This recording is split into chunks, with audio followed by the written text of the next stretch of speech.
Police? Yes. 1 minute. 1 minute. لا لا شبه الدبة 1 minute. 1 minute. 1 minute. بلغ الدوريات.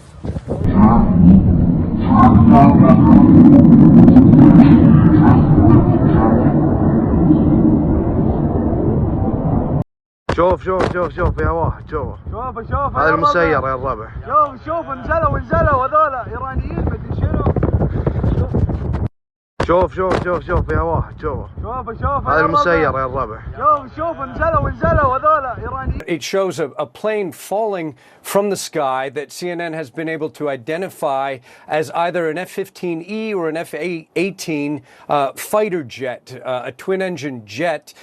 We've located it to about 10 miles, 6.2 kilometers from the U.S.'s Ali al-Salam base. We don't know whose Air Force this would belong to, why the jet plunged from the sky. The Kuwaiti Air Force is also equipped with F-A-18 fighter jets, so that's part of our caution here. And we don't know what happened to the air crew on board either, the circumstances of this. But it is important because it demonstrates in the midst of these hostilities, this widening war.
I would like to reiterate that this kind of attacks are illegal and the violation of international law that has been imposed by the United States and Israeli regime against the Iranian people and the Iranian government.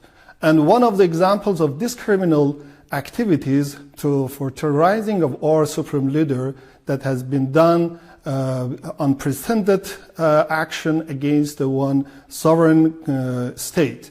And I do believe that the Iranian side, the Iranian government is going to consider, and as well as for his, for his activities against the United States of America and Israeli regime regarding for our reaction for these terrorist and criminal activities against the Iranian supreme leader.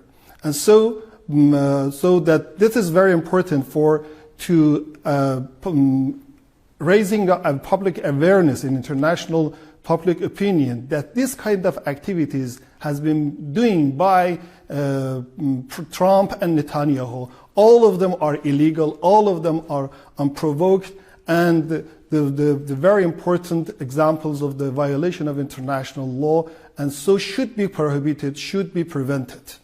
The reality is the president didn't prepare the American people for this war in the same way that President Bush prepared the U.S. for Iraq. Now, in the end, it didn't actually matter. It became an albatross around his neck, the Iraq War did for President Bush. For President Trump, there are some differences. No boots on the ground make it a little easier. You're not going to see the same type of images coming out that you did from the Iraq War. But nevertheless, if you start to see the death toll increasing or just the casualty and injury toll increasing among US soldiers, you're going to get a lot of people, especially within the MAGA movement, who fundamentally have not been nearly as supportive of this type of foreign adventurism in the Middle East and thought President Trump had promised during the campaign not to do it. I think whether or not you get more political pressure or more backing from the American people for this conflict is fundamentally going to be about how it plays out. If casualty numbers remain low ultimately, if the 3 soldiers killed in Kuwait are the only 3 soldiers killed, then it's likely President Trump will be able to sustain the conflict for a fairly good amount of time, certainly weeks, if not months. If we start to see very quickly US casualty numbers ticking up, if we start to see the Iranians having greater and greater success and no real indication that the regime is splintering or factions are forming, or that the US and Israel have sufficiently undermined it, in other words, that in the end of the day, it's still going to remain in place, then I think very quickly you're going to see the American people question what we're doing here. And especially Republicans and independents say, this isn't what President Trump promised.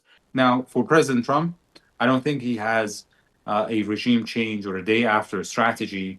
He has a wish or a hope that by degrading the Iranian state's repressive capacity, the Iranian people can come to the streets and take the matters into their own hands. But this is wishful thinking because the Iranian regime is deeply entrenched, deeply benched, and in contrast, the Iranian people are unarmed, unorganized, fragmented, and don't have the kind of leadership that is required to be able to hold the country together. Look, so the Islamic Republic is a system. It was never really a one-man show, and Ayatollah Khamenei was representing a consensual view within that system. It is true that at the end of the day, he had the final say, but his worldview, I think, has outlived him. The current leaders in the Islamic Republic understand that if they don't reach some sort of an equilibrium with the United States, if they're defeated in this conflict, if they are seen as being in a position of weakness and they bring up the white flag, it is not going to put them in a position to be able to get any kind of fair or equitable outcome after this conflict. 播报新闻是我的日常，必须时刻保持妆容和皮肤的最佳状态。当来到人生中最重要的时刻，也是 KS 逆时奇迹帮助我轻松驾驭，闪闪发光。KS 逆时奇迹活肤露全效精华、精华霜，多达5种 EGF 6大冻龄关键成分，保湿效果让我非常满意，小细纹也不再困扰我。我就是我自己的最佳女主角 ，KS 让我从容自信，光彩动人。我是我人生中的大女主，我的最爱我做主。KS 逆时奇迹系列热卖中，下单请上快点购，透过中天新闻网 App 下单立减50，或输入 CTI 推荐码有额外折扣。